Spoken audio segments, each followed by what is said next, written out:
Hello guys, আসসালামু আলাইকুম। Welcome back to my channel Lutfa village cooking. তো বন্ধুরা, কেমন আছেন সবাই? আশা করছি যে যেখান থেকে আমার ভিডিওটা দেখছেন সবাই খুবই ভালো আছেন। তো আজ আপনাদের জন্য খুবই মজাদার একটা নাস্তা রেসিপি নিয়ে এসেছি। তো আজ আপনাদের তৈরি করে দেখাবো মাত্র 5 মিনিটে বাচ্চাদের টিফিনের জন্য মজাদার একটা হেলদি নাস্তার রেসিপি। এটা কিন্তু তৈরি করতে খুবই অল্প সময় লাগে, আর এটা কিন্তু আমাদের কিচেনে থাকা মাত্র 2-1টা উপকরণ দিয়ে ঝটপট তৈরি করে নিতে পারবেন। তো আশা করছি বন্ধুরা রেসিপিটা আপনাদের কাছে খুবই ভালো লাগবে। আর ভালো লাগলে আমার চ্যানেলে যদি নতুন বন্ধু হয়ে থাকেন তাহলে প্লিজ বন্ধুরা আমার চ্যানেলটাকে সাবস্ক্রাইব করে পাশে থাকা বেল আইকনটিও ক্লিক করে রাখবেন। তাহলে এরকম মজার রেসিপির নোটিফিকেশন সর্বপ্রথমেই আপনার কাছে পৌঁছে যাবে। তো বন্ধুরা চলুন রেসিপিটা শুরু করি। তো তার জন্য এখানে নিয়েছি আমি পাউরুটি আপনার পছন্দ মতো নেবেন। তো প্রথমে বন্ধুরা পাউরুটিটা আমি একটা এরকম পিঁড়ির উপরে নিয়ে একটা বাটির সাহায্যে এরকম গোল গোল করে কেটে নিব। চাইলে আপনারা গ্লাস বা কুকি কাটার দিয়েও কাটতে পারেন।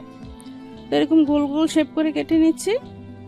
আর সাইডে কিছু ব্রাউন অংশ লেগে থাকলে সেটা একটু ফেলে দিচ্ছি, এতে করে দেখতে খুবই সুন্দর দেখাবে। তো দেখুন সবগুলো কাটা হয়ে গিয়েছে। তো এখন চলে যাচ্ছি দ্বিতীয় স্টেপে। তো এখন ভিতরের জন্য একটা পুর তৈরি করব। তার জন্য এখানে নিয়েছি একটা আলু সিদ্ধ করে একটু ভেঙে নিয়েছি।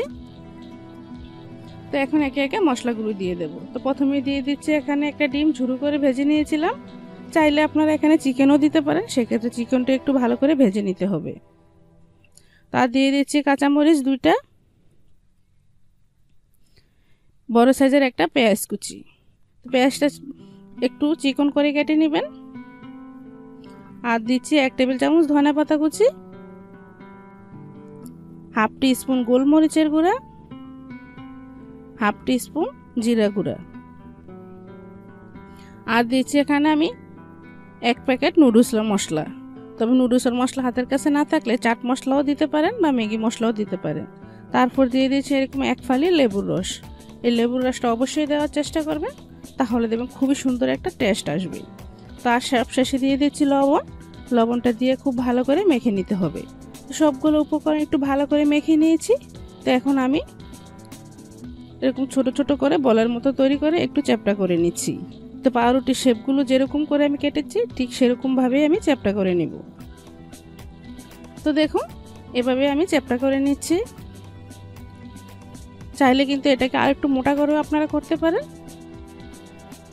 তো আমি এরকম করে সবগুলো করে নিচ্ছি। তো সবগুলো করা হয়ে গিয়েছে। এখন চলে যাচ্ছি তৃতীয় স্টেপে। তো তারপর একটা পাউরুটির পিসগুলোর উপর এভাবে আমি সস দিয়ে দিচ্ছি। একটু ভালো করে সসটা চামচের সাহায্যে ভালো করে লাগিয়ে নিতে হবে। তো এখানে কিন্তু অবশ্যই সসটা দিবেন, এতে করে খেতে খুবই সুস্বাদু হয়। তারপর আমি যে আলুর ডোটা মেখে রেখেছিলাম সেই ডোটা আমি একে একে দিয়ে নিচ্ছি। তো বন্ধুরা দেখুন সবগুলো দেওয়া হয়ে গেলে আরেকটা পাউরুটির পিস উপর থেকে দিয়ে দিচ্ছি। দেখতে কিন্তু খুবই সুন্দর দেখাচ্ছে। তো দেখুন এভাবে খুব সহজে কিন্তু আপনারা নাস্তাটা তৈরি করে নিতে পারেন। তো দেখুন আমি আপনাদের একটা নাস্তা দেখিয়ে দিচ্ছি, এভাবেই কিন্তু আপনারা খেতেও পারবেন। তো এখন আমি এটাকে আরেকটু মুচমুচে করার জন্য একটু ভেজে নিব। তো এটা কিন্তু ডুবো তেলে ভাজবো না, তার জন্য চুলায় একটা প্যান বসিয়ে একটু অল্প পরিমাণে তেল দিয়ে দিচ্ছি। তো এখানে আমি 2 টেবিল চামচের মতো তেল দিয়ে নিয়েছি। তো তেলটা যখন গরম হয়ে আসবে তখন আমি পাউরুটির নাস্তাগুলো দিয়ে নিচ্ছি। তো অবশ্যই এই জায়গায় একটু খেয়াল রাখবেন, তেলটা ঠান্ডা থাকা অবস্থায় দিলে কিন্তু পাউরুটির পিসগুলো কিন্তু তেলটা একদমই টেনে নেবে। তাই তেলটাকে ভালো করে গরম হওয়ার পর তারপর একে একে পাউরুটির পিসগুলো দিয়ে দিতে হবে। তো দিয়ে একটু তেলটা ভালো করে চারিদিকে ছড়িয়ে দিচ্ছি, এতে করে সাইডে খুব সুন্দর করে ভাজা হবে। তো এটা কিন্তু হাফ মিনিটের মতো ভেজে নিতে পারেন। হাফ মিনিটের পর এভাবে উল্টিয়ে দিতে হবে। আর এই নাস্তাটা ভাজতে কিন্তু খুবই কম সময় লাগে। আর চুলার হিটটা কিন্তু মিডিয়াম থেকে একটু বাড়িয়ে ভেজে নেবেন। লো হিটে ভাজলে কিন্তু তেলটা একদমই টেনে যাবে আর ভাজাটাও হবে না, তা সেক্ষেত্রে কিন্তু পুড়ে যেতে পারে। তাই মিডিয়াম থেকে একটু বাড়িয়ে এভাবে উল্টিয়ে পাল্টিয়ে একটু মুচমুচে করে ভেজে নিতে হবে। তারপর আমি সাইডগুলো একটু 2টা চামচের সাহায্যে এভাবে একটু সাইডগুলো একটু ছেঁকে নিচ্ছি। সাইডগুলো না ছেঁকলেও হয়, তবে ছেঁকলে কিন্তু খেতে ভালো লাগে, খুবই মুচমুচে হয় সাইডগুলো। এভাবে একটু ভালো করে ভেজে নিচ্ছি। তো বন্ধুরা দেখুন মোটামুটি কিন্তু নাস্তাটা অলরেডি রেডি হয়ে গিয়েছে। এটা ভাজতে মোটামুটি 1 মিনিটের মতো সময় লেগেছে। তো দেখুন নাস্তাটা ভাজা হয়ে গেছে, এখন আমি তুলে নিচ্ছি। এটা কিন্তু উপর থেকে ক্রিস্পি হবে আর ভিতরটা হবে খুবই জুসি। তো দেখুন আমি সসের সাথে পরিবেশন করে নিচ্ছি। তো আশা করছি রেসিপিটা আপনাদের কাছে খুবই ভালো লাগবে। আর আমি গ্যারান্টি দিয়ে বলতে পারি, বাচ্চাদের টিফিনে যদি আপনারা এই নাস্তাটা তৈরি করে দেন তাহলে কিন্তু টিফিন বক্স একদম শূন্য হয়ে আসবে। তো আশা করছি বন্ধুরা রেসিপিটা আপনাদের কাছে খুবই ভালো লাগবে। ভালো লাগলে প্লিজ ছোট্ট একটা লাইক দিবেন আর আমাকে কমেন্টস করে জানাবেন। আপনার লাইক এবং কমেন্টস আমাকে অনেক দূর এগিয়ে যেতে সাহায্য করবে। তো তার জন্য আমি এখানে একটা বাটিতে 2টা আলু নিয়ে নিয়েছি। আলুটা কিন্তু সিদ্ধ করে গ্রেট করে নিয়েছি। তারপর সামান্য একটু দিয়ে দিচ্ছি লবণ, আর এখানে 2 চামচ পরিমাণ দিয়ে দিচ্ছি পেঁয়াজ কুচি। পেঁয়াজটা একদম চিকন করে কুচি করে কেটে নিয়েছি। আর সামান্য পরিমাণ দিচ্ছি এখানে কাঁচামরিচ। হাফ টিস্পুন দিচ্ছি এখানে চাট মশলা, হাফ টিস্পুন দিচ্ছি এখানে গরম মশলা, হাফ টিস্পুন দিচ্ছি এখানে জিরার গুঁড়া। তো এখানে আর বাড়তি কোনো মশলা প্রয়োজন নেই, এই জন্য এই মশলাগুলো দিয়ে এখন আমি ভালো করে মেখে নিচ্ছি। তো বন্ধুরা দেখো পুরটা কিন্তু তৈরি হয়ে গেছে। তারপর এখানে লাগবে ব্রেড। তো এখানে আমি 4 পিস ব্রেড নিয়েছি। আজকে আমি 4 পিস ব্রেড দিয়ে তৈরি করব। তো এখন একটা ব্রেড নিয়ে তার উপরে কিছুটা আলুর পুর নিয়ে নিলাম। তো একটা চামচের সাহায্যে ভালো করে একটু এভাবে লাগিয়ে নিতে হবে। তো দেখো সবকিছু কিন্তু বলে বোঝানো যায় না, কিছু কিছু জিনিস দেখেই বুঝে নিতে হয়। তো আমি কাজটা কিভাবে করছি তা কিন্তু একটু ভিডিওটা মনোযোগ দিয়ে দেখলেই বুঝতে পারবে। তো সম্পূর্ণ ব্রেডে কিন্তু আমি আলুটা ভালোভাবে লাগিয়ে নিলাম। তারপর একটা ছুরি নিয়েছি, ছুরির সাহায্যে মাছ বরাবর কেটে এটাকে আমি 4 পিস করে কেটে নিলাম। চাইলে কিন্তু এরকম 2 পিস করেও নিতে পারো, তবে দেখার সৌন্দর্যের জন্য কিন্তু আমি 4 পিস করে কেটে নিয়েছি। তো এইভাবে কিন্তু সবগুলো নাস্তা আমি তৈরি করে নেব প্রথমে। তারপর এখানে একটা লিকুইড তৈরি করব। তার জন্য নিচ্ছি 2 চামচ পরিমাণ ময়দা, সামান্য একটু লবণ আর সামান্য দিচ্ছি হলুদ গুঁড়া। এখন অল্প অল্প পানি এড করে পাতলা একটা ব্যাটার তৈরি করে নেব।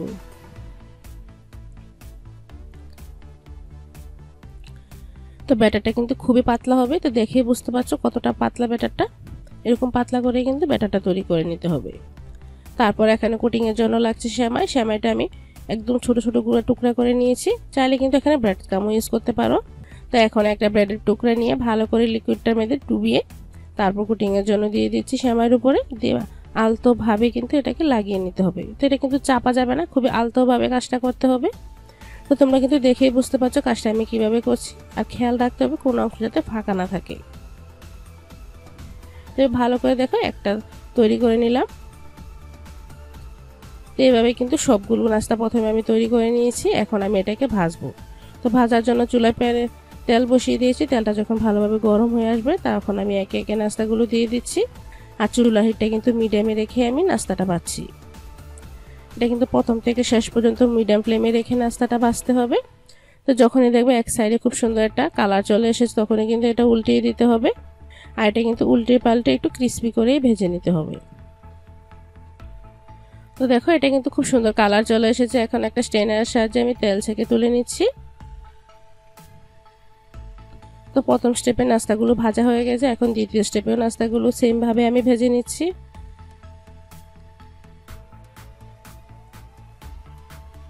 তো বন্ধুরা এরকম মজার ও সহজ আরো নাস্তা রেসিপি আমার চ্যানেলে দেওয়া আছে, চাইলে কিন্তু তোমরা দেখে নিতে পারো।